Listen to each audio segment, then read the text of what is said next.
Voilà, du coup, c'est votre premier cours de chimie organique. Voilà, Moustapha, juste quand tu reçois des gens en salle d'attente, tu essaies de penser les accepter. Allez. Voilà, premier cours de chimie organique, on reprendra la semaine prochaine également en cours en présentiel. Voilà, donc je vous laisse avec le major de l'année dernière, voilà, qui va vous régaler. Ok, bon courage à tous et c'est bon, voilà, on a ton écran, c'est tout bon. Allez. Bah, déjà, bonjour à tous. J'espère que vous allez bien, que vous vous reposez bien. Aujourd'hui, on va essayer de revoir un petit peu, ou de voir, pour ceux qui n'ont jamais fait, le premier cours de chimie organique, à savoir alcane, alcène, alcyne. Donc, la chimie organique, je ne sais pas si vous savez, mais c'est un gros morceau de l'UE1. Donc, l'UE1, c'est une matière du premier semestre. Le premier semestre en passe, il est composé de six matières. Ok, l'UE1, la biochimie, l'UE2, la physiologie, l'UE3, la biophysique, l'UE4, les maths, l'UE5, l'anatomie et l'UE7, c'est l'anglais. À partir de cette année, donc la promotion de passe de cette année 2024-2025, la biochimie est passée coefficient 8, donc c'est le coefficient le plus élevé. Il y a la physique qui est coefficient 3, la physio 2, les maths coefficient 4, l'anat coefficient 5 et l'anglais coefficient 1. Donc la chimie, c'est passé coefficient 8, donc c'est le plus gros coef. Et donc, c'est sur cette matière qu'il ne faut pas se rater. Ok, donc, c'est sur celle-là potentiellement qu'il faudra le plus travailler. La chimie organique fait partie des chapitres qui prennent le plus de temps au début. La chimie organique, c'est quatre cours. Donc 4 fois 2 heures sur, sur 28 cours qui sont faits à la fac en biochimie, 4 sur la chimie organique. C'est fait sur une semaine, ok? C'est-à-dire que cette année, je crois que c'était un genre un lundi, mardi, mercredi, vendredi ou un truc du genre. Donc ça va aller vite et ça va poser problème à énormément de personnes. Pourquoi? Parce qu'il y a des réactions à apprendre. Donc je vous rassure, la chimie organique, ça prend du temps à tout le monde au départ. Par contre, ce qui n'est pas normal, c'est que ça vous prenne du temps en novembre, par exemple. Ok. Là, les gens, ils sont en révision. La promotion de passe, c'est la révision. Ils passent leur concours là, ce mardi. Ben, la chimie organique, pour la plupart, c'est bon, c'est bouclé, ok? Mais par contre, au début, c'était très compliqué. Pourquoi? Parce que, en fait, vous allez avoir tout un tas de réactions sur l'ensemble des pages des chimie organique. Et à chaque réaction, il faut la prendre. Pourquoi? Parce qu'en QCM, on va vous mettre la réaction et on va vous dire quels sont les produits. Ok, donc, je vous donne un exemple de réaction ici qu'il faudra apprendre. Je vous prends une réaction au hasard. Donc, ici, par exemple, la réaction d'hydrolégénation d'un alcyne avec un hydrohalogène, mais il faudra apprendre c'est quoi le produit. Donc, si je vous cache le produit, ben, il faudra savoir quel est le nom. Ok, donc, il faudra me dire que c'est un gemme dibromoalcane. Et donc, ça, au départ, ça prend du temps. Ok, mais après, ça va aller vite. À force de faire des QCM, à force de faire des annales surtout, vous allez voir que ça se répète beaucoup, c'est tout le temps les mêmes choses qui tombent. Et voilà. Donc, on va commencer par le plus simple. Donc, les alcanes, les alcènes et les alcynes, ce sont des chaînes hydrocarbonées. Vous êtes au lycée, vous avez vu que la matière, elle est composée d'atomes. Ok, ces atomes-là, ils sont tous répartis dans un tableau périodique. Ok, il y a 90 atomes qui sont naturels et 28 qui sont artificiels. Dans le tableau périodique, vous avez vu que le premier, c'est l'hydrogène. Et vous avez juste après, enfin, un petit peu après, le carbone. Ce sont deux atomes qui sont très communs dans la matière du vivant. Ok, c'est eux qui vont former les chaînes hydrocarbonées. On va commencer directement sur le cours. Il n'y a que du carbone et d'hydrogène dans une chaîne hydrocarbonée. Donc, ce qui est logique, la chaîne, on l'appelle une chaîne hydrocarbonée parce qu'elle ne contient que de l'hydrogène et du carbone. C'est la nomenclature. La nomenclature, c'est quelque chose qui tombe en passe, donc il faudra l'apprendre, mais en plus, c'est doublement important pour vous. Pourquoi? Parce que c'est une nomenclature qui peut tomber potentiellement au bac de physique pour vous. Moi, je sais par exemple que la nomenclature que vous allez voir ici en passe, elle peut très bien tomber le jour du concours, enfin le jour de l'examen au bac. Première question, moi, en général, je me rappelle que c'était la première question de chimie en spé physique, c'était une question de nomenclature, où il fallait nommer un ester.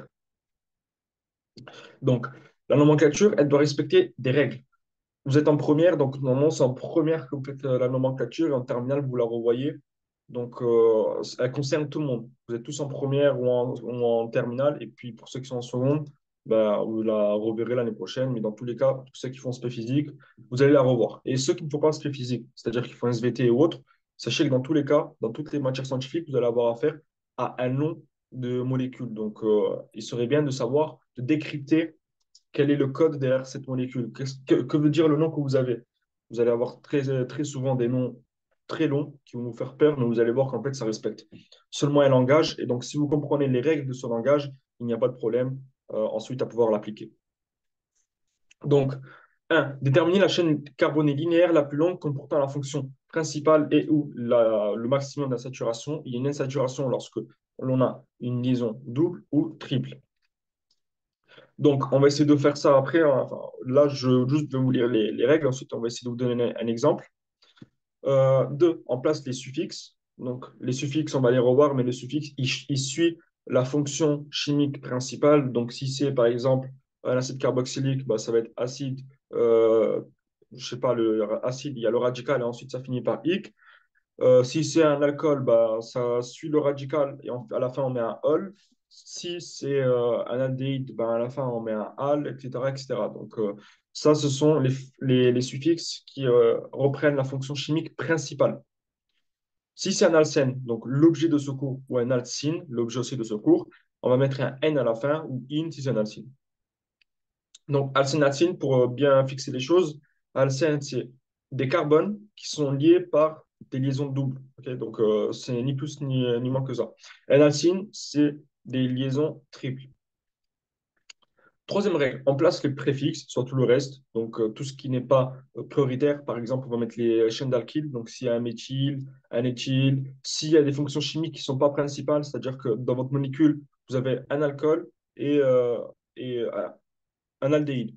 Qu'est-ce qui se passe? Eh bien, l'aldéhyde, étant donné qu'il est plus prioritaire que l'alcool, l'aldéhyde, on va le mettre à la fin du nom parce que c'est lui qui est prioritaire. Donc, en suffixe, on va mettre al. Par contre, en préfixe, on va mettre le nom de l'alcool parce qu'il n'est pas prioritaire. Donc, hydroxy, quelque chose.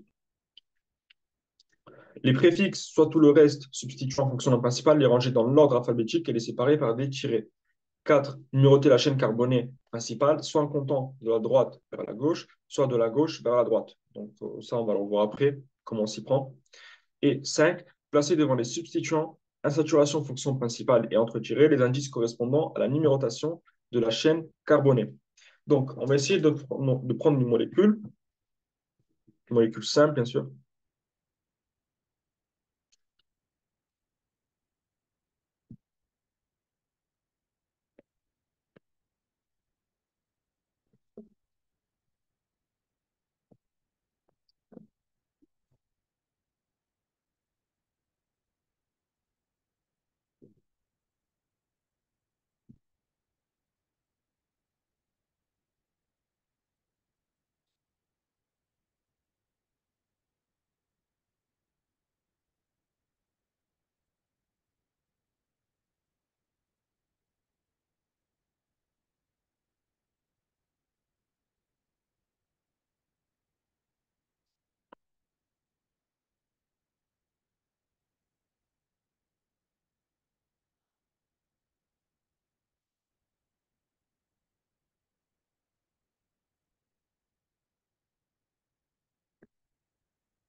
Et là, par exemple, on va essayer de mettre genre une saturation. Ici, on va mettre une double liaison. Donc, une double liaison, étant donné que les carbones, il peut faire maximum 4 liaisons. Donc, ce carbone-là, il peut se lier maximum avec 2 hydrogènes. Et celui-ci, étant donné qu'il fait déjà 4 liaisons, ben, il n'aura pas de carbone. OK, on a fait notre molécule ici qui est à nomenclaturer à Lomé.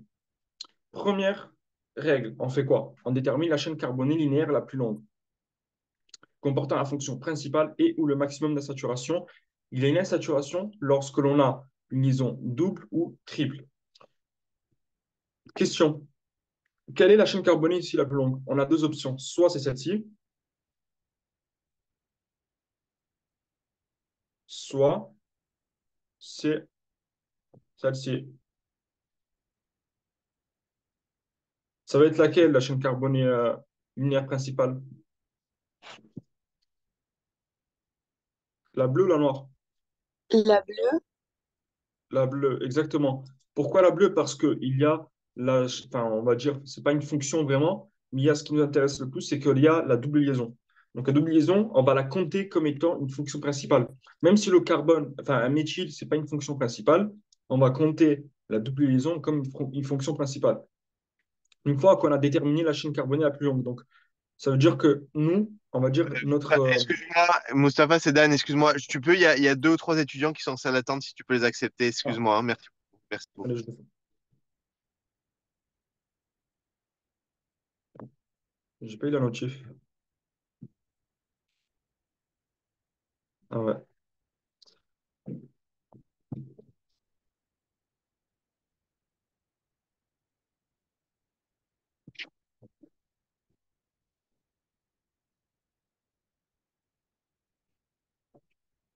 Bon, pour ceux qui viennent d'arriver, jusqu'à là, on faisait la nomenclature. Donc, on a commencé le cours de aldéhyde, enfin, alcane, alcène, alcyne. C'est un cours, le premier cours de chimie organique.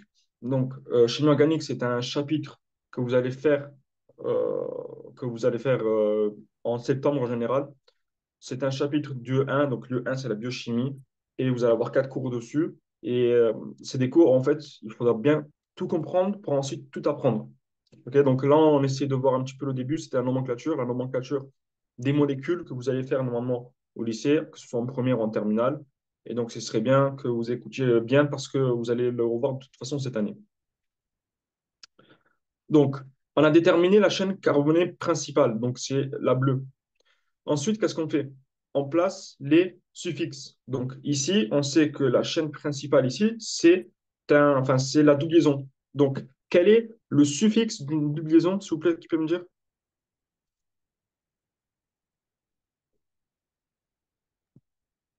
Le suffixe d'une double liaison, c'est quoi? Parce qu'on a une double liaison, c'est quoi le suffixe? C'est N.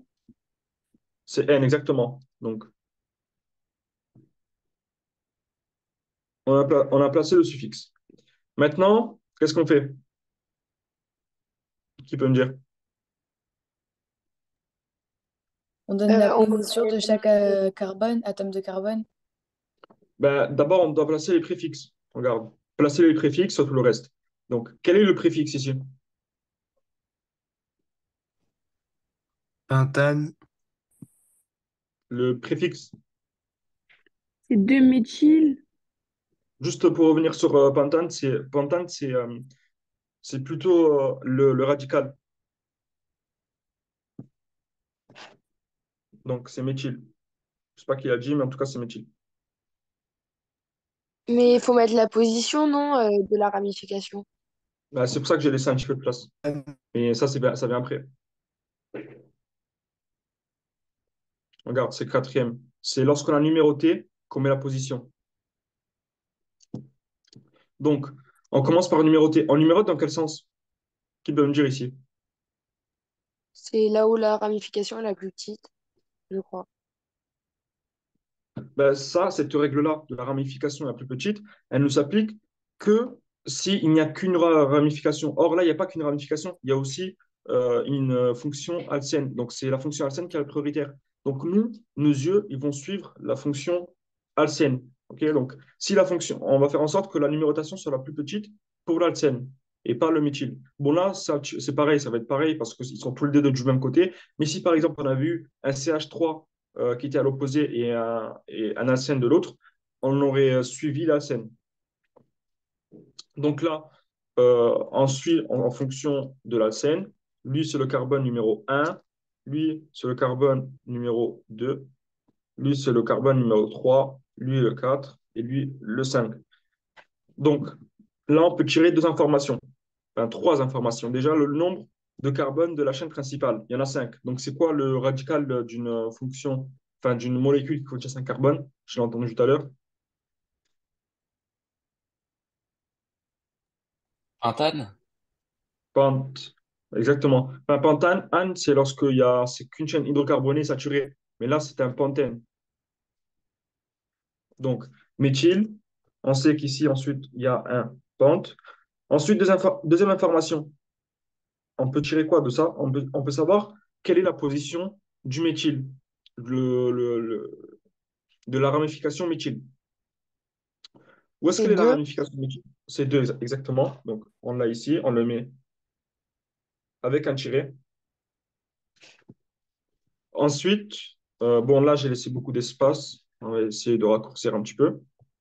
Ensuite, la troisième information, c'est la position de l'aine, enfin, de la double liaison. Où est-ce qu'elle est la double liaison? Un. Exactement, elle est en un. Juste une chose, bon, je vais l'écrire, mais lorsque la fonction principale, elle est en un, que ce soit pour les méthyles, enfin pour les alcènes, pour les méthyles ou pour autres, pour les alcools ou quoi, lorsqu'il y a un 1, vous pouvez tout simplement l'enlever et remplacer directement par le nom de la molécule. Pourquoi? Parce qu'on considère que du coup, ça va de soi, c'est une règle qui va de soi.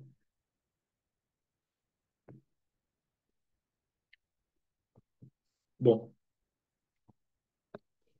euh, cela fait.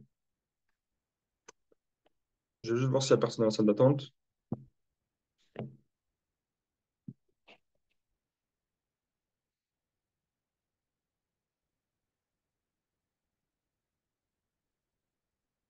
C'est bon.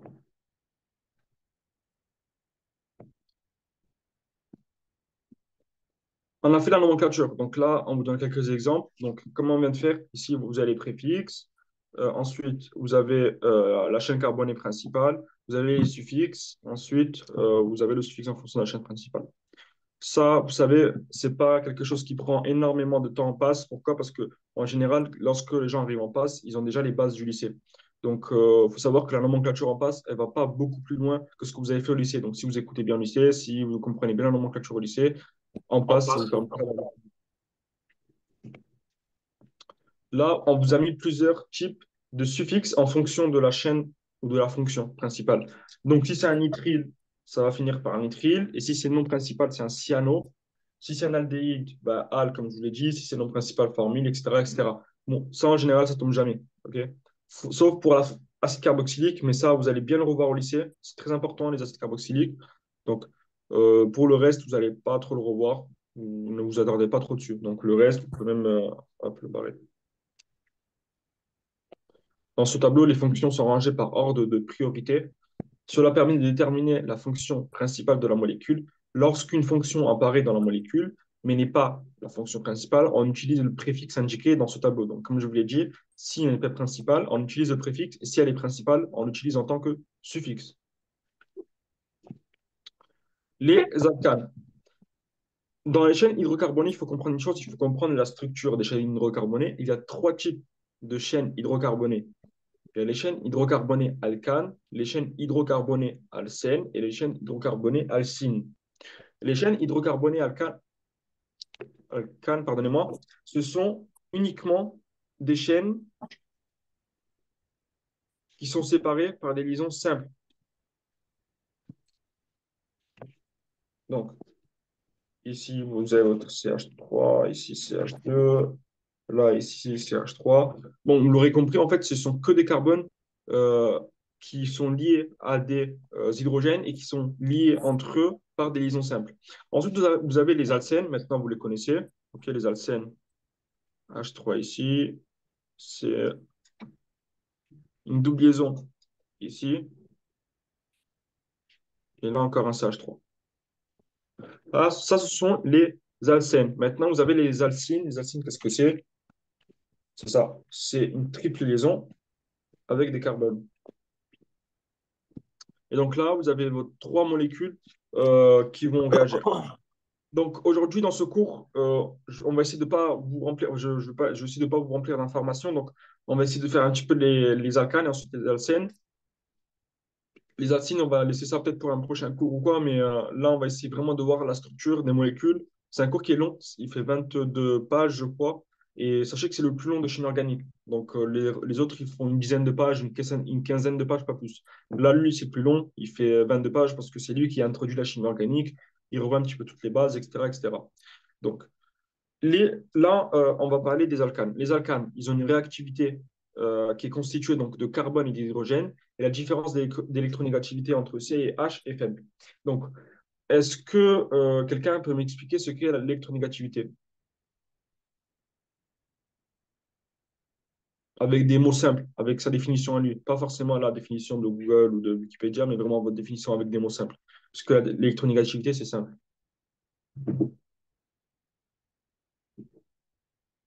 Personne? Aucun volontaire? Ok, ok. Ben, l'électronégativité, qu'est-ce que c'est? c'est la capacité d'un atome à attirer vers lui les électrons. Ce n'est ni plus ni moins que ça. Et si vous regardez votre tableau périodique, vous allez voir que le tableau périodique, il a une certaine organisation d'électronégativité. Si vous écrivez sur Google tableau périodique électronégativité, vous allez voir que en fonction de chaque élément, vous allez avoir une électronégativité. Électronégativité, ça va être des chiffres sans unité, donc qui sont compris entre 0,7 et 3,98. En général, on dit 4 pour le fluor. Donc, entre 0,7 et 4, l'élément le moins électronégatif, donc celui qui attire le moins d'électrons, c'est le francium. Celui qui en attire le plus, c'est-à-dire l'atome qui va attirer les électrons le plus lorsque je vais le mettre dans une molécule, ça va être le fluor. Il faut savoir que le carbone et l'hydrogène, eux, ils sont en moitié. Ils sont entre les 0,7 et entre les 4. En fait, ils sont vraiment très stables. Ils sont à une électronégativité de 2. Donc, ce qui est à peu près la moitié entre les deux. Et ça leur procure une stabilité euh, qui est très difficile à casser. Donc, lorsque vous allez relier un carbone et un hydrogène, il va être très difficile de le casser. Pourquoi? Parce que la molécule, elle est très stable. Donc, on va essayer de voir qu'est-ce qu'il faut faire, qu'est-ce qu'on doit apporter pour casser cette liaison très stable et qu'est-ce qu'on pourrait ajouter pour que, une fois que cette molécule soit cassée, elle va réagir. Je regarde juste s'il n'y a personne dans la table de vente.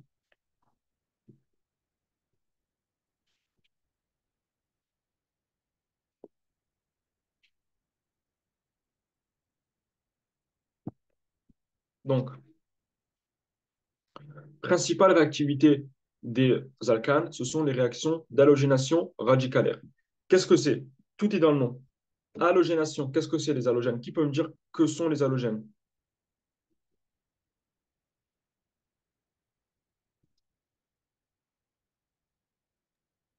C'est Personne peut ceux me qui dire? sont dans la colonne 17 du tableau. C'est La ça, logique. exactement. C'est la colonne 17 du tableau. Donc, qu'est-ce que c'est la colonne 17? C'est l'avant-dernière colonne du tableau périodique. Le tableau périodique il est composé de 18 colonnes. L'avant-dernière, on la nomme la colonne des alcanes, enfin pardon, des halogènes. La première colonne, on l'appelle comment?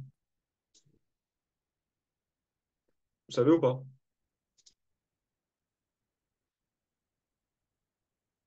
Personne? Ok. La première colonne, on l'appelle la colonne des alcalins, parce que ce sont des molécules qui sont très basiques. Ensuite, la deuxième colonne, on l'appelle comment? Qui peut me dire? C'est pas alcalino-terreux, la deuxième? Exactement. Alcalino-terreux, la deuxième. Il n'y en a que quatre à connaître en passe. La première, la deuxième, la 17e et la 18e. Le reste, vous n'avez pas à prendre les noms. La 18e colonne, quel est son nom? C'était pas les nobles. C'est ça, ce sont les gaz nobles ou gaz rares, peu importe. Cela dit, maintenant, vous avez un petit peu les noms. Donc, halogène, qu'est-ce que c'est? Ce sont les molécules, les atomes qui composent la 17e colonne. La 17e colonne, ce sont les atomes qui sont le plus électronégatifs. Vous allez le revoir dans le cours de électronégativité, mais l'électronégativité, elle croît de bas en haut et de gauche à droite. Or, les atomes qui sont dans la 17e colonne, ils correspondent exactement à cette croissance-là. Donc, ce sont eux qui sont les plus électronégatifs. Le fluor fait partie d'eux. Donc, les alcanes peuvent faire une halogénation radicalaire. Donc, halogénation, on a vu ce que c'est ajouter un halogène. Un halogène, ça peut être un brome, un iode, un fluor, un chlore, etc. Radicalaire, qu'est-ce que ça veut dire radicalaire? Ça veut dire que c'est l'opposé de ionique, c'est-à-dire que ça se fait sous forme radicale. Les radicaux, qu'est-ce que c'est? Un radical, c'est une molécule, c'est un atome, par exemple un carbone, qui a un électron disponible. Un hydrogène, par exemple, qui a un électron disponible, etc., etc. En fait, ce sont des atomes qui ne sont pas encore liés et donc qui sont très instables. Pourquoi? Parce qu'ils vont avoir envie de se lier. A contrario, une réaction ionique, ce serait une réaction où on ferait intervenir des ions. Par exemple, O-, ou alors H+, etc., etc. Donc, c'est à ça que s'oppose le mot radicalaire. On fait réagir du méthane. Donc, le méthane, vous savez tout ce que c'est. Meth, parce qu'il y a un carbone, et ane, parce que c'est un alcane. Et du dichlore. Donc, dichlore, di pour deux, et chlore, parce que c'est un atome, grâce à de la lumière. Donc, H, nu. Nu, qu'est-ce que c'est? C'est la fréquence. H, c'est la constante de Planck. Or, l'énergie est égale à la constante de Planck fois la fréquence. Et donc, H nu, c'est de l'énergie. Donc, ça veut dire qu'on va ajouter de l'énergie à cette molécule, au méthane et au dichlore et on va voir ce qui se passe. L'énergie, ça peut être sous forme de chaleur, par exemple. Donc, on va chauffer notre solution qui comporte du méthane et du dichlore et on va voir ce qui se passe. On laisse décanter un petit peu et on voit qu'à la fin, ça nous donne ça comme produit. Ça nous donne du chlorométhane, de l'acide chlorhydrique et voilà. Donc, on va voir après qu'il peut aussi se former d'autres choses. Une réaction de substitution radicalaire qui fait intervenir des radicaux libres, une présence de sous-produits de polyhalogénation. Donc, en fait, on observe que lorsqu'on fait réagir ça, il n'y a pas que ça qui se produit. Ok. Lorsqu'on met ça ou ça et de l'énergie, il n'y a pas que ça qui se produit. Il se produit aussi d'autres choses. Il se produit quoi? Il va se produire ça, il va se produire ça, il va se produire ça. Ça, ce sont des sous-produits, c'est-à-dire ce sont des produits que vous ne voulez pas à la base. Ce n'est pas eux qui nous intéressent. Donc, imaginez-vous que vous soyez un industriel, que vous vouliez une molécule en particulier parce que c'est celle-là qui vous rapporte de l'argent, c'est celle-là que vous voulez vendre, je ne sais pas moi, comme étant un produit cosmétique. Vous êtes d'accord que votre but, c'est la rentabilité. Donc, essayez de faire en sorte que vous produisiez le plus possible de molécules que vous voulez et que vous en produisez le moins des molécules que vous ne voulez pas. Donc, ce qui se passe, c'est que lorsqu'on fait réagir des réactifs pour avoir la molécule qu'on veut pour la revendre ensuite, on a aussi des produits qu'on ne voulait pas à la base, donc lui, etc. Les chimistes arrivent à faire diminuer la présence de sous-produits en régulant les conditions expérimentales. On peut aussi utiliser pour initier la réaction, donc étant donné que c'est une réaction d'halogénation radicalaire, on peut utiliser tous les types d'halogènes. Donc, comme je vous l'ai dit, on peut utiliser du chlore, mais aussi du fluor, du brome, de l'iode, et voilà. La réaction se fait en 3 étapes. Quelles sont les 3 étapes? Ce sont une phase d'initiation, une phase de propagation et une phase de terminaison. La phase de initiation, qu'est-ce que c'est? C'est vous avez vos molécules, donc le carbone qui est relié à 4 hydrogènes,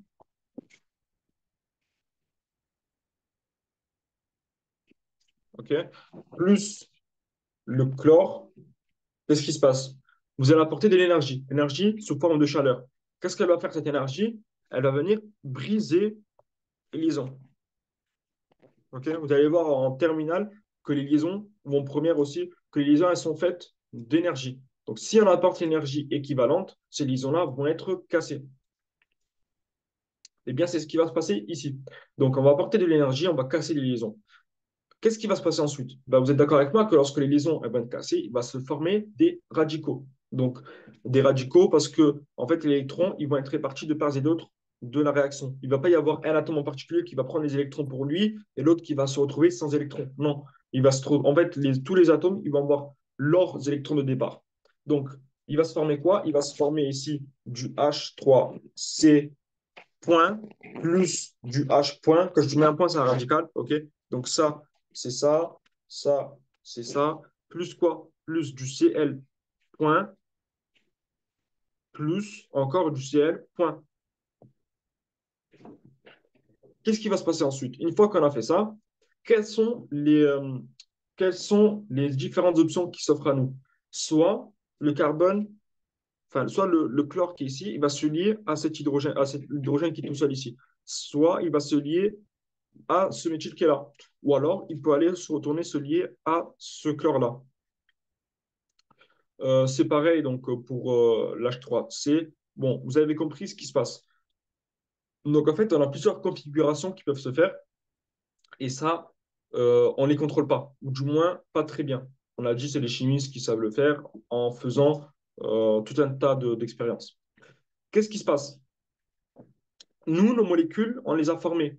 Mais vous imaginez bien que dans un bocal de ces réactifs, on ne va pas mettre qu'une seule molécule de méthane et qu'une seule molécule de dichlore. On va mettre des milliards, ok? On va même des milliards de milliards de milliards, parce qu'on va compter ça en mol. Donc, imaginez-vous que sur ces milliards de milliards de je ne sais pas combien, il y ait au moins une molécule qui se forme, enfin une molécule de ça qui va se former. Ensuite, il peut y avoir aussi quelques molécules de ça qui vont se former. Et ensuite, quelques molécules de ça qui vont se former, ok? Et donc, c'est ça qu'on dit lorsqu'on parle de sous-produits. Donc, on recommence. On a notre méthane ici et notre dichlore. On les chauffe à 600 degrés. Donc, H nu, c'est l'énergie, c'est de la chaleur. Vous allez revoir en terminale. Il va se former, nous, notre produit CT, c'est le chlorométhane et l'acide chlorhydrique.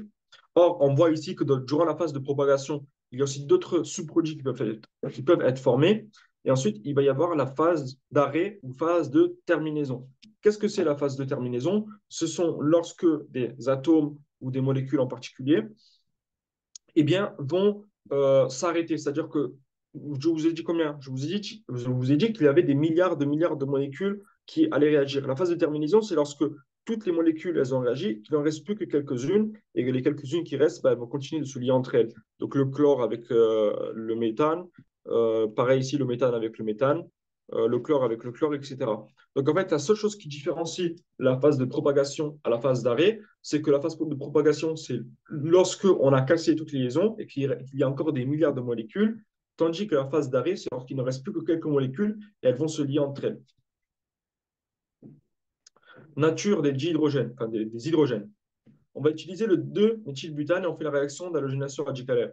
Les quatre se forment, mais un a plus de chances de se former car répond à des règles de stabilité plus importantes, qui est majoritaire en raison sur les radicaux intermédiaires formés. Les radicaux intermédiaires sont le radical primaire, secondaire, tertiaire et primaire. Est-ce que vous avez fait le cours de mésomérie et d'effets inductifs et de stéréochimie? Oui ou non? Vous l'avez fait ou pas? Oui. Ok, ok. Vous avez vu un petit peu l'effet inductif, c'est-à-dire la propagation des électrons ou la propagation de la stabilité dans une molécule. Pour ceux qui ne l'ont pas fait, en fait, on va voir que c'est très simple. Ok. Donc, imaginez-vous, on va reprendre ces mêmes molécules. Ok. Donc, ici, vous reconnaissez un petit peu la molécule comme elle est construite.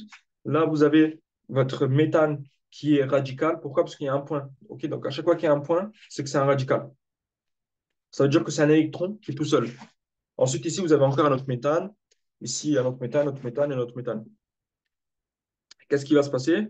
Eh bien, ce méthane, ce radical-là, il doit être stabilisé. Pourquoi? Parce que l'électron, il est très excité. L'électron, vous allez voir que c'est lui qui cause l'excitation des molécules. C'est-à-dire que la molécule, lorsqu'elle n'est pas liée, l'électron, lorsqu'il n'est pas lié avec un autre électron, il est très excité, donc la molécule est très instable. Le radical primaire, pourquoi on l'appelle primaire? Parce qu'en fait, le méthane qui est là, il est relié à un seul carbone après lui. Donc, celui-là. Contrairement à ça, le radical secondaire, par exemple, ici, là, il est secondaire. Pourquoi? Parce qu'il est lié à deux carbones. Lui et lui. Tertiaire, bah, parce qu'il est lié à lui, lui et lui. Donc, trois radicaux. Et primaire, encore une fois. Donc, quelle est la stabilité? Vous êtes d'accord avec moi que sur ces trois molécules, enfin ces quatre molécules, il y en a qui sont plus stables que d'autres. Comment on le sait qu'il y en a qui sont plus stables que d'autres? Eh bien, en fait, il faut savoir que l'électron, lorsqu'il est excité, il doit être calmé, on va dire. Par quoi est-ce qu'il va être calmé? L'électron, il est chargé comment? Est-ce qu'il est chargé positivement ou négativement? Tu peux me dire? Négativement? Négativement. Donc, lorsque l'électron chargé négativement va vouloir avoir envie de se lier et qu'il ne trouve pas d'autres électrons, qu'est-ce qui se passe? Les molécules d'éthane d'à côté, elles vont essayer de le calmer, de le stabiliser. Comment? En apportant donc des charges opposées à la charge moins, et donc ça va être des charges plus. Là, le CH2, il va venir apporter un petit peu de charge plus à cet électron-là. OK? Là, il y a en fait, vous avez deux méthanes de part et d'autre de l'électron qui est excité. Donc, en fait, ces deux méthanes, ils vont venir apporter des plus. Donc là, vous allez avoir deux plus en gros. Là, qu'est-ce qui se passe? Là, vous avez trois radicaux. Donc, lui qui va apporter son plus, lui qui va apporter son plus, et lui qui va apporter son plus. Donc, vous allez avoir trois plus qui vont stabiliser votre électron excité. Pour finir, vous avez ici encore une fois une seule charge plus qui va venir stabiliser le radical. Et donc, quelle est la molécule où l'électron chargé donc négativement est le plus stabilisé? Eh bien, c'est lorsqu'il va être relié à trois charges plus, parce que c'est là où il y a le plus de charges plus qui vont le stabiliser. Et donc, quelle est la stabilité finalement des radicaux?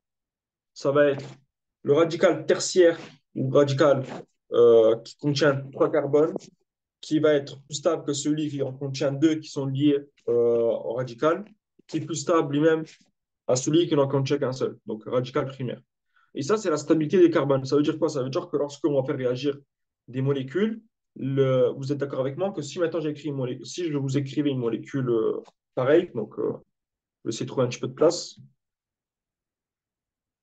Donc ici, je vous mets CH3, CH3, CH3.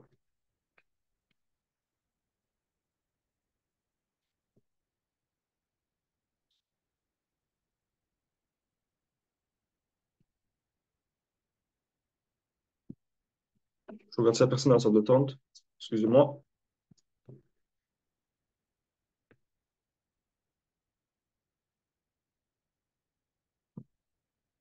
Donc, on revient à notre molécule. Voilà. Qui peut me dire, ah, l'écran qui s'enlève,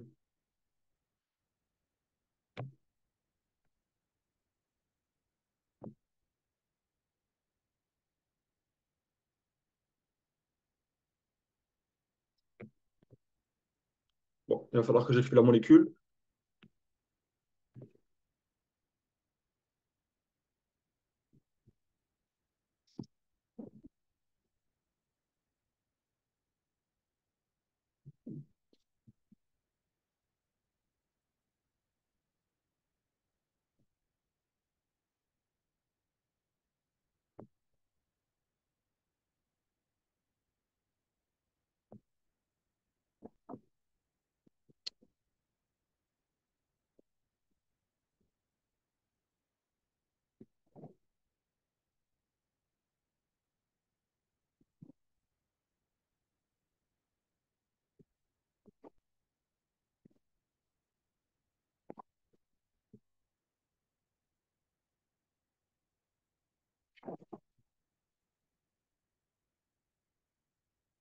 Pardonnez-moi, mon truc s'est enlevé, donc je vais essayer de le remettre.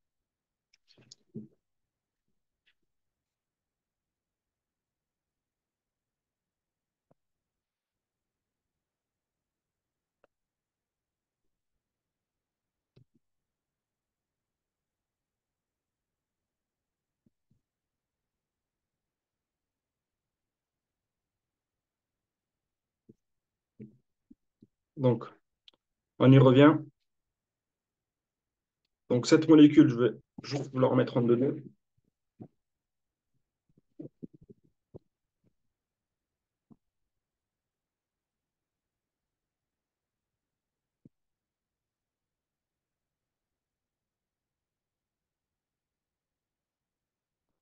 Déjà, quel est le nom de la molécule? Qui peut me dire quel est le nom de la molécule ici? Donc, je vous ai tracé la molécule qu'on a plus bas.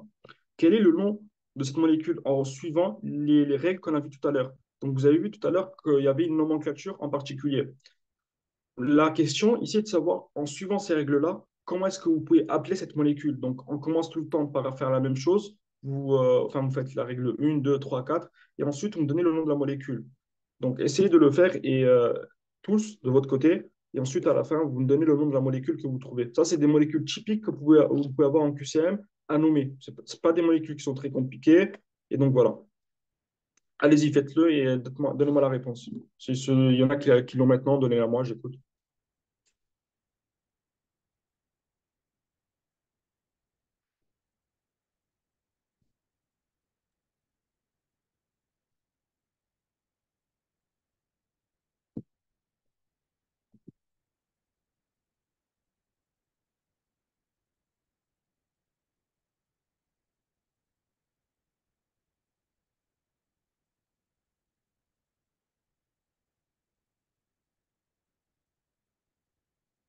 Qui peut me donner le nom de la molécule, s'il vous plaît?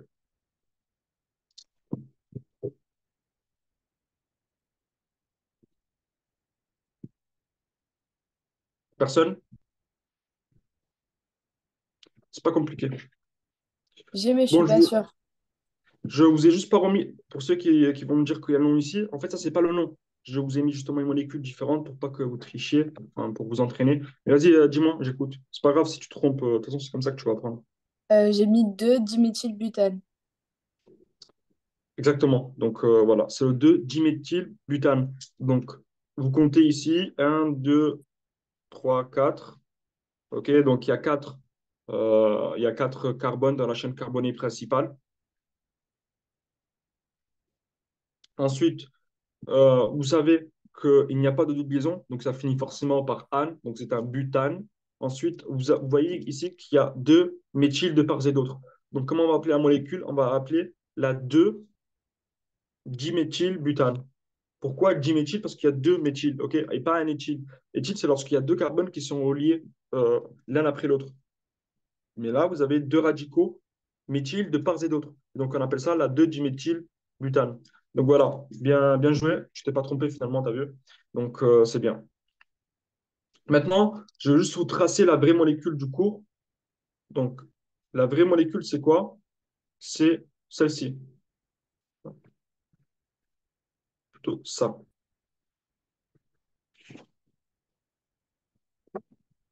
Donc, nous, dans le cours, on a cette molécule-là. Cette molécule-là, qu'est-ce qu'on fait? On va la faire réagir avec quoi? Avec du dichlore, du Cl2 et quoi d'autre? On va leur apporter de l'énergie, H nu. Qu'est-ce qui va se passer? Vous avez vu qu'il va y avoir une cassure. Vous avez vu qu'il va y avoir euh, un carbone qui va être coupé, enfin un hydrogène qui va être coupé. Quel est, ici, s'il vous plaît, quel est le carbone qui va être coupé en premier? Qui peut me dire quel est enfin, l'hydrogène et le carbone qui va être coupé? Est-ce que ça va être cet hydrogène, un des hydrogènes qui est ici? Est-ce que ça va être un des hydrogènes qui est là? Est-ce que ça va être un des hydrogènes qui est là, un qui est là ou un qui est là? Quel est l'hydrogène qui va être coupé? Le Est-ce que premier, non? celui-là, tu veux dire? Euh, oui. Eh bien, justement, en fait, d'après ce qu'on a vu tout à l'heure, en suivant la règle, il faut qu'on forme le carbone radical le plus stable. Et comment on forme le carbone radical le plus stable? Eh bien, on regarde à combien de carbone il est relié après. Si je coupe ce carbone ici, il va se former quel type de radical? Est-ce que ça va être un radical primaire, secondaire ou tertiaire qui va se former? Tertiaire, non? Pourquoi tu dis tertiaire? Je sais pas, parce qu'il y a 3 hydrogènes. Tertiaire, ça suit le nombre de carbone, pas de l'hydrogène. Ah, ok. C'est pareil pour les alcools. Les alcools, vous allez voir qu'un alcool, c'est lorsque le carbone qui est relié à l'alcool, il est relié à trois carbones, ok, et pas à trois hydrogènes. Pareil pour les amines. Vous allez avoir les amines primaires, secondaires, tertiaires. C'est lorsque les amines ils sont reliés à un carbone, deux carbones, trois carbones. Donc en fait, lorsqu'on dit primaire, secondaire, tertiaire, c'est tout le temps suivant le nombre de carbone. Donc, ce n'est pas le nombre d'hydrogène, c'est le nombre de carbone. Bah, du coup, maintenant que tu connais la réponse, que tu connais que c'est le nombre de carbone, quel est le carbone le plus stable qu'on doit former ici? Est-ce qu'on doit former un carbone primaire, secondaire ou tertiaire? On va faire toutes les dispositions. Si je place un carbone ici, là, ça va être quoi le type de radical qui va se former? Un radical primaire, ok?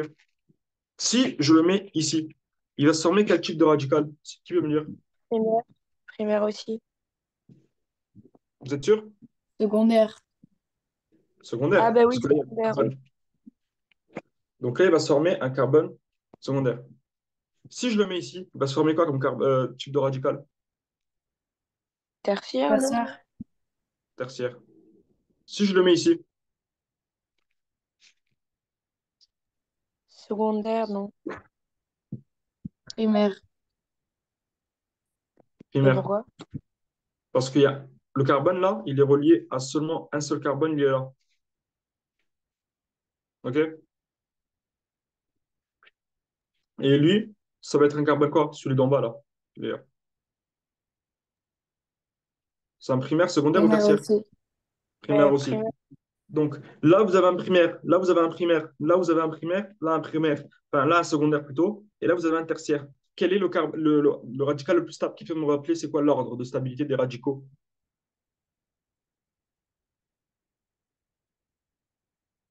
Pas le tertiaire, plus stable. C'est ça, exactement, c'est le tertiaire, donc ça va dans le sens 3, 2, 1. Donc 3 le plus stable, ensuite 2, ensuite 1. Ben, voilà, maintenant que vous avez fait ça, vous savez que c'est du coup ce radical-là qui va se former. Donc la molécule finalement qui va se former, je vais essayer d'effacer tout ça pour que ça soit plus homogène. La molécule qui va se former,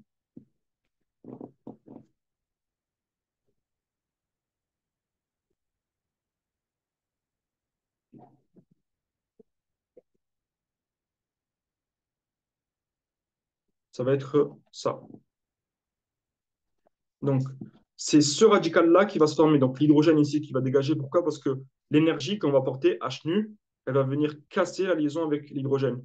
Et donc, lorsqu'elle va casser cette liaison-là, l'hydrogène qui est là, il va partir.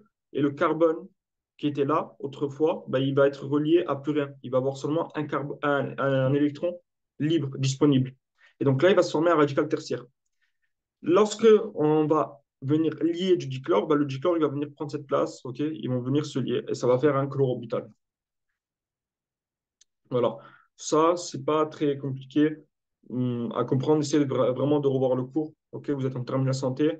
Les cours, il faut les revoir souvent. Ok, il ne faut pas les laisser pour juin ou je ne sais quand. Il faut les revoir maintenant. Ok, donc essayez de vous caler des journées dans la semaine ou dans le mois pour revoir les anciens cours de la terminale santé. Alcène. On a vu les alcanes. Maintenant, on va voir les alcènes. Les alcènes, qu'est-ce que c'est? Ce sont des carbones qui vont être reliés entre eux par des liaisons doubles. Même si dans une chaîne carbonée, il n'y a qu'une seule liaison double, par exemple, ici, regardez là. Vous allez me dire, est-ce que c'est un alkène ou un alcène? Parce que la plupart des carbones sont reliés entre eux par une liaison simple. Pourtant, il y en a deux qui sont reliés par une liaison double. Donc, est-ce qu'on le compte comme un alcane ou comme un alcène? Eh bien, je vous dirais qu'on le compte comme un alcène. Pourquoi? Parce que du moment où vous avez une seule liaison double, on le compte comme un alcène, même si le reste des liaisons est simple. Ok. Donc, à bien comprendre ça. Et pareil pour les alcynes, si vous avez une seule liaison triple et qu'il y en avait 20 ou 100 liaisons simples, on le compterait tout de même comme étant un alcyne. Les alcènes, ce sont des hydrocarbures. Donc, hydrocarbures, c'est-à-dire qu'ils ne se composaient que d'hydrogène et de carbone, avec une double liaison. Donc, vous avez vu en stéréochimie et plutôt effet inductif, etc., que les liaisons doubles, on va les noter avec un pi et les liaisons simples, on va les noter avec un sigma. Donc, ils sont insaturés. Insaturés, ça veut dire quoi? Ça veut dire que les carbones, ils ne sont pas reliés qu'à des hydrogènes. Il y a aussi des carbones qui font des liaisons doubles avec d'autres carbones. Deux carbones d'hybridation sp2. Bon, ça, c'est, je ne sais pas si vous avez fait le cours d'orbital, mais peu importe, vous allez revoir dans le cours d'orbital qu'est-ce que c'est l'hybridation. La formule brute des alcènes, c'est CnH2n. Ça veut dire quoi? Là, je vais vous tracer une molécule d'alcane, ok, pour bien comprendre l'alcane et l'alcène. Regardez, ça, c'est une molécule d'alcane. Ça, c'est une molécule d'alcène. Déjà, qui peut me donner le nom de ces deux molécules, s'il vous plaît? La première, elle s'appelle comment ici?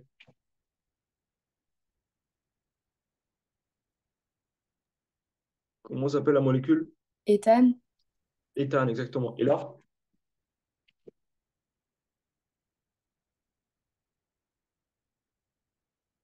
c'est quoi le nom? éthène, Éthène. Éthène, exactement. Donc, c'est pas très. Enfin, il fallait juste mettre N à la place. On s'en fout, on ne mettait pas le 1. On ne mettait pas un N parce que je vous ai dit que lorsqu'il y a un 1, on ne le compte pas.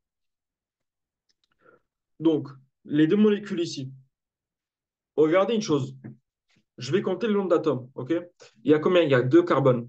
Ensuite, il y a combien d'hydrogène? Il y en a 6. Donc, on peut en tirer une formule générale qui dit que le nombre de carbone et d'hydrogène dans un alcane, avec un N à la fin, c'est Cn plus 2N plus 2. OK? Ça veut dire quoi? Ça veut dire que si vous avez deux carbones, bah, le nombre d'hydrogène, ça va être 2 fois le nombre de carbone plus 2. Donc 2 fois 2 plus 2, ça fait 6. C'est ce qu'on retrouve ici. Pareil, si je faisais cette règle pour les alcènes, ici, il y a combien de carbone? Un, 2. Donc, il y a 2 carbones. Et il y a combien d'hydrogène? 2 plus 2, ça fait 4. Donc, 4 hydrogènes. Et donc, si je voulais en tirer une formule générale, je trouverais que ça fait CnH2n, pas de N plus 2. Ok. Ça veut dire quoi? Ça veut dire que dans un alcène, le nombre de carbone N et le nombre d'hydrogène, le nombre d'hydrogène, il est égal à 2 fois le nombre de carbone. Donc, ici, c'est le cas. Vous avez 2 hydrogènes. Et donc, si je suis la règle, le nombre d'hydrogènes, ça doit être quoi? Ça devrait être H2, enfin 2N. Donc, 2 fois 2, 4. C'est ce qu'on trouve là. Ça, c'était juste pour bien comprendre ça. Ce genre de formule. Formule brute. D'ailleurs, en parlant des formules, est-ce que vous avez vu un petit peu les différents types de formules? Donc, formule brute, formule développée, semi-développée, topo. Enfin, vous les avez tous vus ou pas? Non? Là, vous les avez pas fait en terminale santé? Les formules? et on a vu. Ok, ok.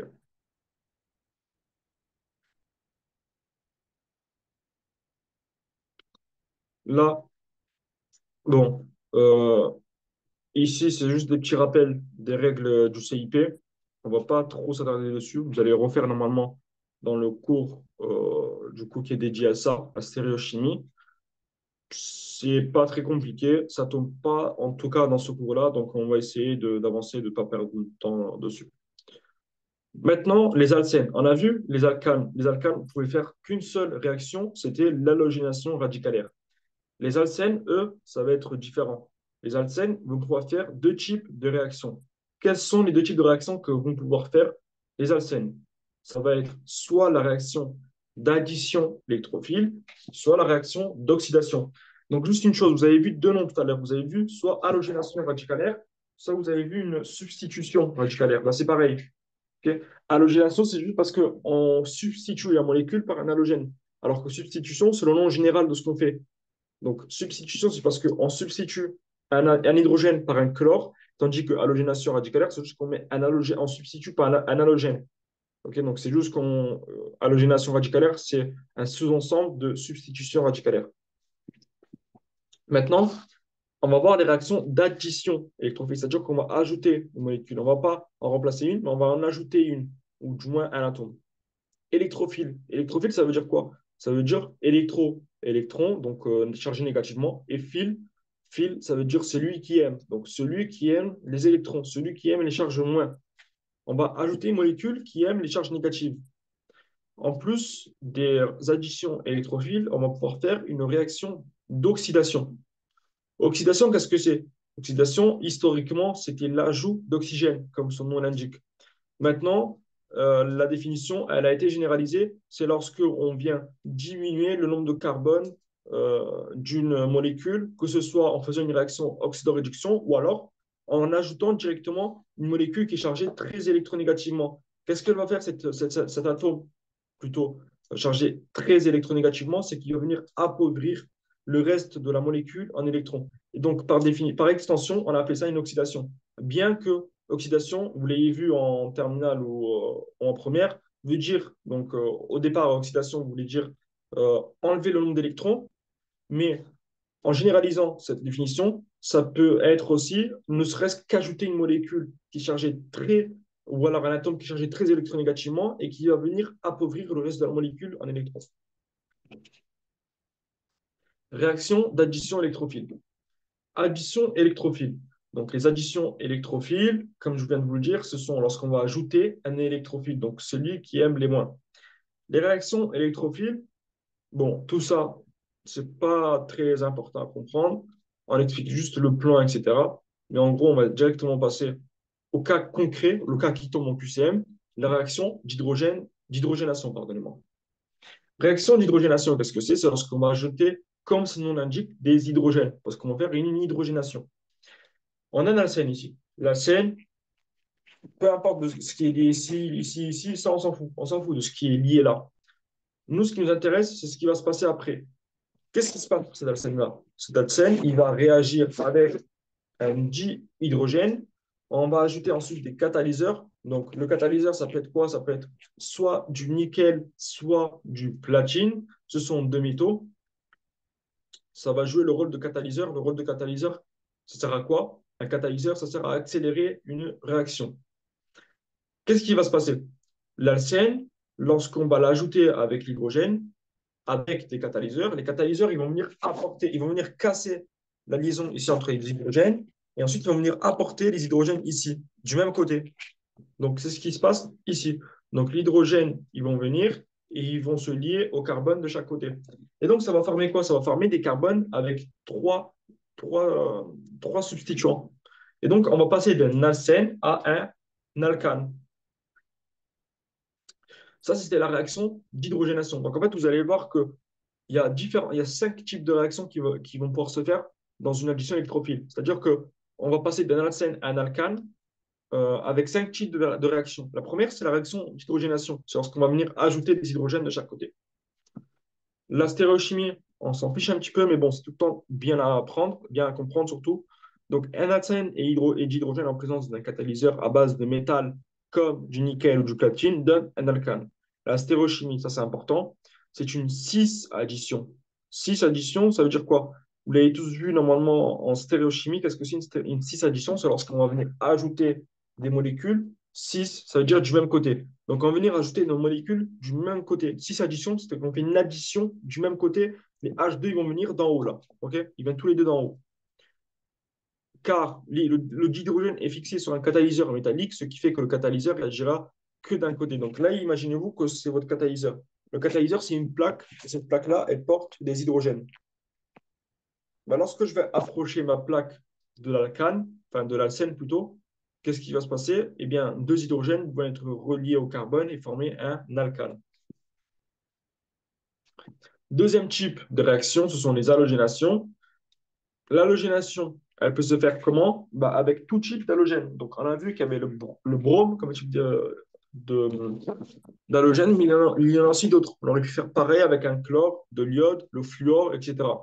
Donc, tout le temps pareil, vous avez votre alcène, on va venir ajouter deux atomes de brome reliés entre eux. Qu'est-ce qui va se passer? Ces atomes de brome vont voir leur liaison se casser en deux, et ensuite, ils vont venir se lier de chaque côté. Donc, un brome qui va venir ici par en haut, et l'autre qui va venir ici par en bas. Et donc, qu'est-ce qui va se passer? Il va se former du dibromoalcane. Pourquoi dibromo? Parce il va y avoir deux bromes qui vont être reliés à l'alcane. Un alcène et du dibrome forment un dibromoalcane. Et comment c'est la stéréochimie ici? Eh bien, c'est une transaddition. Trans, pourquoi? Parce que ça veut dire que c'est de part et d'autre. Trans veut dire de part et d'autre. Donc là, ici, si je trace le plan ici, là, si je trace le plan de symétrie, les bromes, il va venir se relier de part et d'autre. Donc un brome ici et l'autre de part et d'autre ce plan de symétrie. Et donc ça va être une transaddition. Quel est le mécanisme? Eh bien, on va ajouter le dibrome.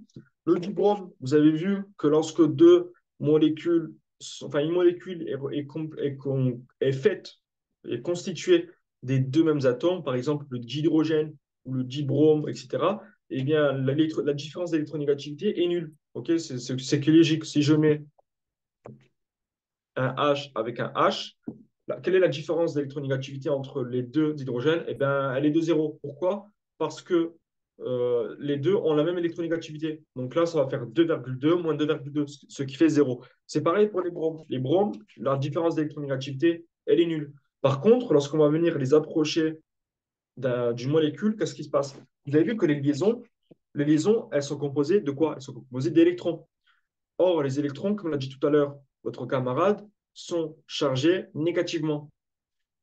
Et donc, lorsqu'on va approcher la liaison du brome avec la liaison de l'alcène, les électrons qui sont ici, ils vont repousser les électrons qui sont ici. Et donc, en fait, les électrons, ils vont partir vers ce brome-là. Ce brome-là, du coup, il va être chargé un petit peu négativement. Donc, on va dire que c'est une charge partielle négative qui est notée delta moins. Et donc, qu'est-ce qui se passe? Le brome qui est là, qui est resté ici, il va être appauvri en électrons. Il va être chargé positivement. OK? Lorsqu'il va être chargé positivement, qu'est-ce qui va se passer? Ce brome-là, il va vouloir être attiré par ces électrons qui sont ici. Parce que le plus attire le moins. Ou du moins, le moins attire le plus. OK? Ça va dans les deux sens. Et donc, ce brome-là, il va se délier, il va se casser du brome qui était là pour aller se stabiliser avec ces carbones ici. Et donc, ça va former quoi? Ça va former une espèce de triangle, comme voilà. Lorsque ce triangle est formé, l'autre brome qui était loin, éloigné, qui est maintenant devenu chargé négativement, il va être attiré par ce carbone ici. Et donc, à la fin, ça va former cette molécule-là, le dibromoalcane. Ça, c'est un mécanisme qui n'est pas à apprendre, ok? Il n'est pas à apprendre, il est juste là pour que vous compreniez comment se fait la réaction. Par contre, au concours, on ne vous demandera jamais qu'est-ce qui se passe à la réaction intermédiaire, ok? À la limite, ce qu'on peut vous demander, c'est de vous demander si la réaction d'halogénation, elle est trans ou alors elle est cis. Ou alors la réaction d'hydrogénation, elle est trans ou elle est cis, etc., etc. D'ailleurs, qui peut me dire quelle est la stéréochimie? Est-ce qu'elle est trans ou elle est cis? La réaction d'hydrogénation? Qui peut me dire?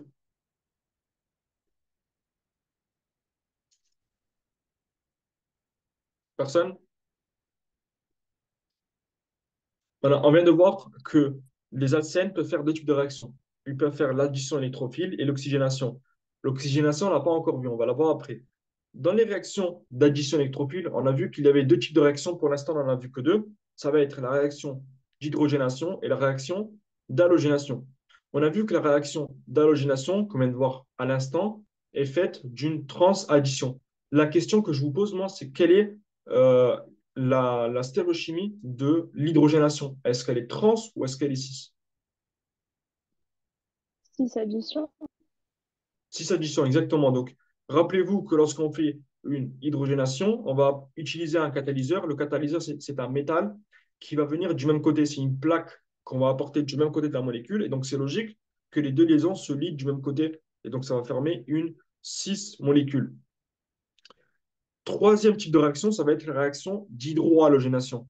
Donc, les réactions d'hydrohalogénation, comme son nom l'indique, c'est lorsqu'on va venir ajouter à un alcène un hydrohalogène. Un hydrohalogène, qu'est-ce que c'est? C'est un hydrogène qui est relié avec un halogène. Un halogène, on a vu qu'il va y en avoir de plusieurs types. Vous pouvez avoir le brome, le chlore, le fluor, l'iode, etc. Donc, on va faire une réaction d'hydrohalogénation. Qu'est-ce qui se passe? Tout le temps pareil, on va voir le mécanisme, mais il n'est pas à apprendre. Le mécanisme, quel est-il? Ici, lorsqu'on va ajouter l'hydrohalogène, étant donné que les halogènes, comme je vous l'ai dit, c'est ce qu'il y avait de chargé c'est ce qu'il y avait de plus électronégatif et que l'hydrogène, il n'est pas très électronégatif, qu'est-ce qui se passe? Eh bien, là, ce brome-là, il va venir arracher tous les électrons et l'hydrogène qui est là, il va venir se retrouver sans électrons. Il va avoir une charge de plus. Qu'est-ce qui se passe? Si on est en condition ionique, ça veut dire quoi en condition ionique? Bah, c'est qu'on est dans ces conditions-là, c'est-à-dire que des ions vont se former. Qu'est-ce qui va se passer? Il va se passer, selon la règle de Markovnikov, que le brome, enfin le carbone qui est le plus substitué, il va venir accueillir le substituant, un nouveau substituant. Tandis que le carbone de l'alcène le moins substitué, donc celui-ci, il va venir accueillir le H. Ça, c'est la règle de Markovnikov. Donc, je vous répète la règle de Markovnikov parce qu'elle est importante. C'est que la règle de Markovnikov qui s'applique dans les hydrohalogénations en conditions ioniques stipule que le brome, donc le substituant, va venir se lier sur le carbone le plus substitué et l'hydrogène va venir se lier au carbone le moins substitué. Substituer, ça veut dire quoi? Ça veut dire que le carbone, il est relié à un autre atome autre que l'hydrogène, différent de l'hydrogène. Donc, si par exemple ce carbone-là, regardez, ce carbone-là, il est relié ici à un CH3, et là il y a un H3, un H tout court. Ça veut dire que ce carbone ici, il est substitué une seule fois. Et ce carbone-là, il est relié ici à un hydrogène et là à un hydrogène. Ça veut dire qu'il est substitué 0 fois. Ok, ça veut dire qu'il est relié à deux carbones. Lorsque c'est relié différemment à une autre molécule ou un autre atome que l'hydrogène, eh bien, ça va être un substituant. Et donc, ici, ce carbone-là, il a un substituant. Celui-là, il en a 0. Or, la règle de Markovnikov, elle vous dit que le substituant qui va se former dans l'hydrohalogène, il va aller se lier au carbone le plus substitué. Donc, étant donné que c'est lui, parce qu'il en a 1 et l'autre il en a 0, eh bien, le brome il va venir ici. Et donc, par élimination, le H qui était là, il va venir sur le carbone le moins substitué. Et donc, il va se former quoi comme molécule? Il va se former un bromoalcane. Ça, c'est pour la règle de Markov-Nikov. Maintenant, vous allez avoir un autre type de réaction qui va pouvoir se faire, c'est la réaction d'hydrohalogénation en conditions radicalaires. Donc, conditions radicalaires, qu'est-ce que c'est? On l'a dit tout à l'heure, c'est lorsque on va venir casser la liaison de part et d'autre et qu'il ne va se former aucun ion. Donc, ici, il va se former H+, et là, Br+. Contrairement à tout à l'heure, où la réaction, elle formait H+, Br-. Là, ce n'est pas le cas. Là, on va former juste H point, Br c'est-à-dire des radicaux. On va venir ajouter de H nu. H nu, qu'est-ce que c'est? C'est la constante de Planck fois la fréquence, qui est de l'énergie, c'est-à-dire qu'on va chauffer les réactifs. Ces réactifs chauffés vont se casser pour former donc, des radicaux H point, Br point. Et là, ça va être l'inverse de la règle de Markov-Nikov qui va s'appliquer. C'est l'effet Karash. L'effet Karach, qu'est-ce que c'est? Ben, il vous dit que c'est juste l'inverse de l'effet Markovnikov. Donc, le Br point, à la place d'aller sur le carbone le plus substitué, il va aller sur le carbone le moins substitué. Donc, il va aller ici. Tandis que le H point, à la place d'aller, comme on l'a vu tout à l'heure dans la règle de Markovnikov, sur le carbone le moins substitué, ben, il va aller ici maintenant sur le carbone le plus substitué. Et donc, finalement, il va se former qu'une molécule, ben, il va se former tout le temps un bromacone, sauf que maintenant, le brome et l'hydrogène, ils sont inversés. Ça, c'est pour les deux types de réactions d'hydrohalogénation. Donc, je vais vous faire un petit rappel.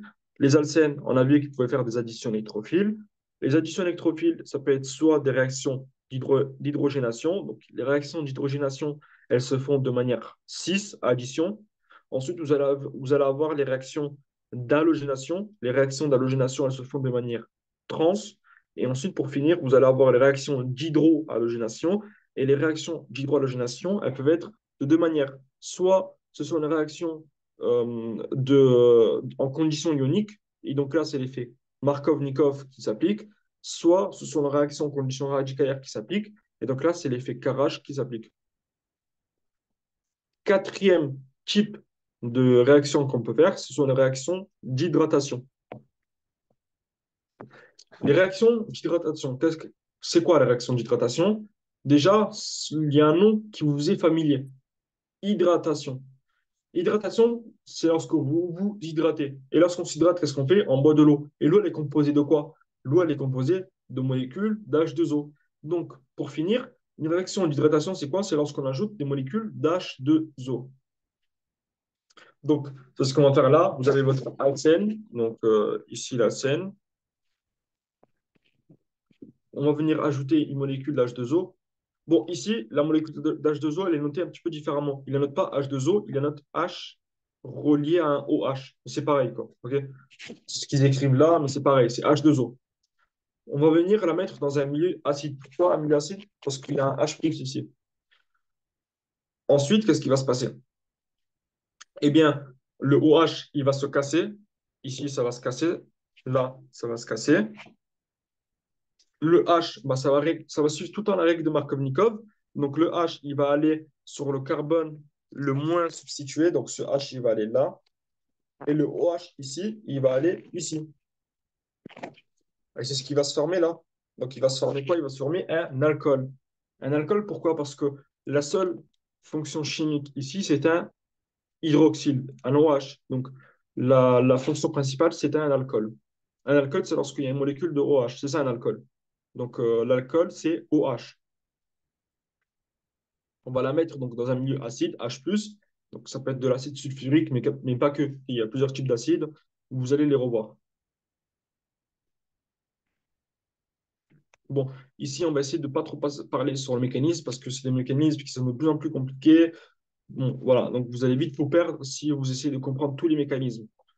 Essayez plutôt d'apprendre la réaction finale lorsque vous voyez que c'est un truc trop long. Oxydation, donc on a bientôt fini. On va juste revoir oxydation et puis on laissera les alcènes à une prochaine fois. Les réactions d'oxydation des additions électrophiles, ça va être quoi? Ça va être des réactions où on va venir apporter quoi? On va venir apporter des oxygènes. Les oxygènes, comme je vous l'ai dit, ils sont chargés très électronégativement. Donc, ils ont une électronégativité qui est une des plus élevées. Ils ont à peu près 3,44 électronégativité, ce qui est énorme. Et donc, en fait, ils vont appauvrir le reste de la molécule en électrons. Là, si je vais apporter l'oxygène ici, qu'est-ce qui va se passer? Bah, l'oxygène, il va attirer les électrons vers lui. Et là, pareil. Et qu'est-ce qui va se passer? Bah, la molécule de départ, celle-là, là, elle va se retrouver plus pauvre en électrons. Finalement, on a fait une réaction d'oxydation. C'est-à-dire qu'on a appauvri le reste de la molécule en électrons. Pour ce faire, il y a deux ou trois manières de faire des réactions d'oxydation. Donc, soit on ajoute du KMnO4 dilué, c'est-à-dire qu'il n'est pas très concentré et qu'il est à froid. Qu'est-ce qui va se passer? Eh bien, le KMnO4, il va former ça.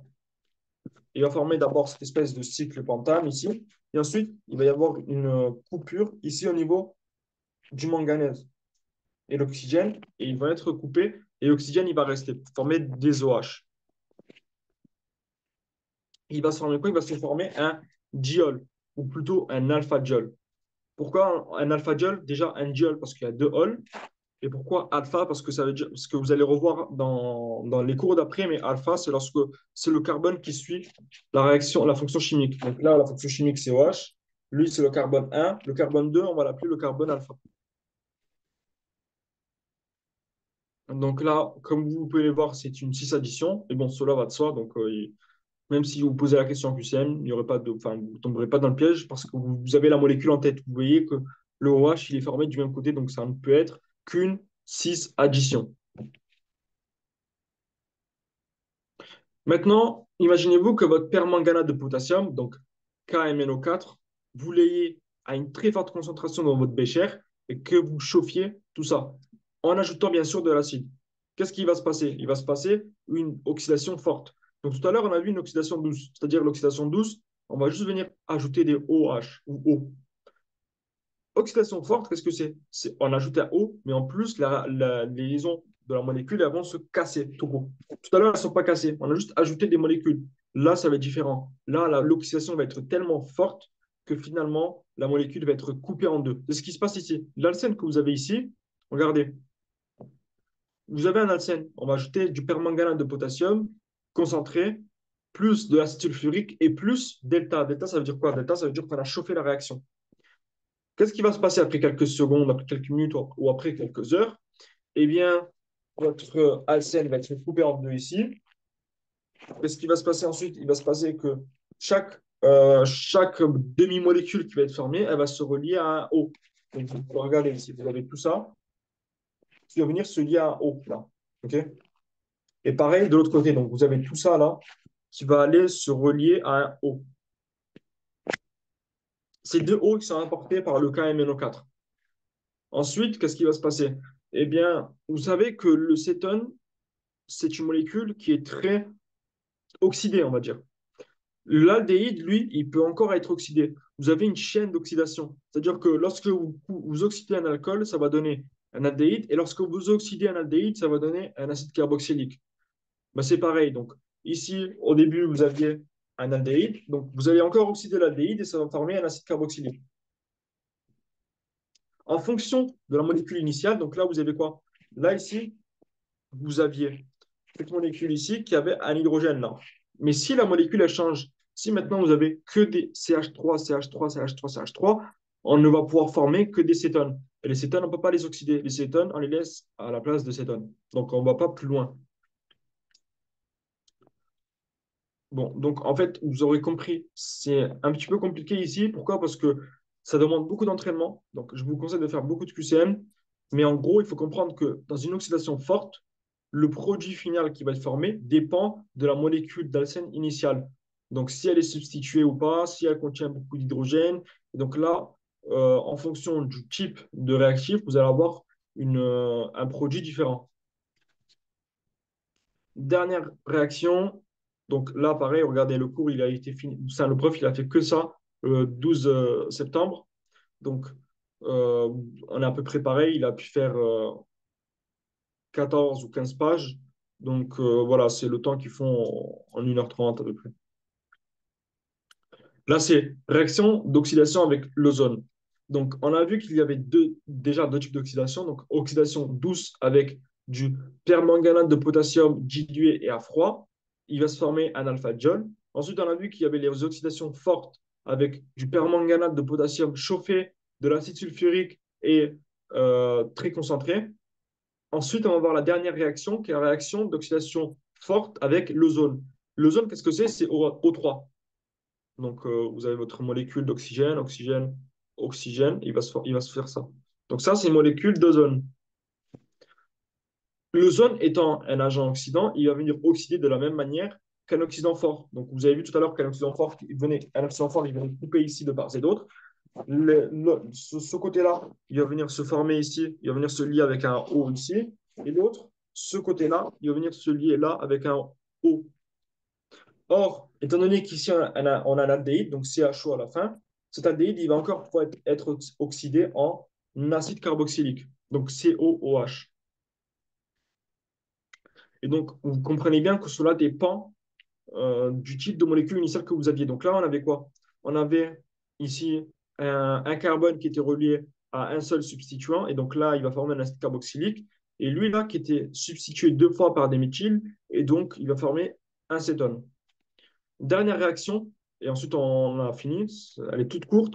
C'est pas vraiment une réaction, ça reprend celle qu'on vient de faire, la réaction d'ozonolyse réductrice. En gros, la réaction d'ozonolyse réductrice, c'est une réaction d'ozonolyse. Donc, ozonolyse, c'est quoi? Ozone, bah, ozone, c'est la molécule d'O3 qu'on vient de voir. Et lyse, ça veut dire couper. Donc là, on fait une ozonolyse, c'est-à-dire qu'on coupe la molécule ici avec de l'ozone. La réaction d'ozonolyse, on peut la réduire.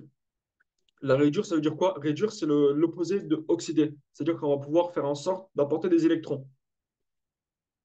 À quoi elle sert la réaction? Eh bien, lorsqu'on va former la réaction en quoi elle diffère la réaction d'ozonolyse réductrice avec la réaction d'ozonolyse tout court? Là, ici, lorsque vous allez avoir votre aldéhyde qui va se former, il ne va pas s'oxyder en acide carboxylique. Donc là, elle va s'arrêter à là, la réaction. Elle ne va pas aller ici. La flèche qui est ici, là, elle va disparaître. Ça, c'est une réaction d'ozonolyse réductrice. Comment on l'a fait? Eh bien, on ajoute tout simplement du zinc. Le zinc est un réducteur parce que c'est un métal. Donc voilà, on en a fini pour cette partie de cours. On va essayer de. Voilà, je ne vous ai pas fait les alcynes pour pas vraiment que vous soyez submergés. C'est pas une partie très compliquée, les alcynes. Donc pour ceux qui veulent les faire si vous voulez les faire chez vous, faites-les. C'est pas compliqué, ça reprend un petit peu ce qu'on vient de faire. Sauf que voilà, parfois ça détaille un petit peu plus. Mais c'est pas très compliqué. Donc j'espère que vous aurez bien compris ce cours-là, ce début de chimie organique. C'est pas ce qu'il y a de plus simple. C'est pas ce qu'il y a non plus de plus compliqué. Sachez qu'il y a beaucoup de gens maintenant qui maîtrisent la chimie organique. En général, au concours, tout le monde a les points en chimie organique. Ok, donc, ne stressez pas si jamais vous voyez que vous n'y arrivez pas dès le départ. Bah, écoutez, je vous souhaite une bonne journée et une bonne continuation. Au revoir. Merci, bonne journée. Au revoir. Merci, au revoir. Au revoir.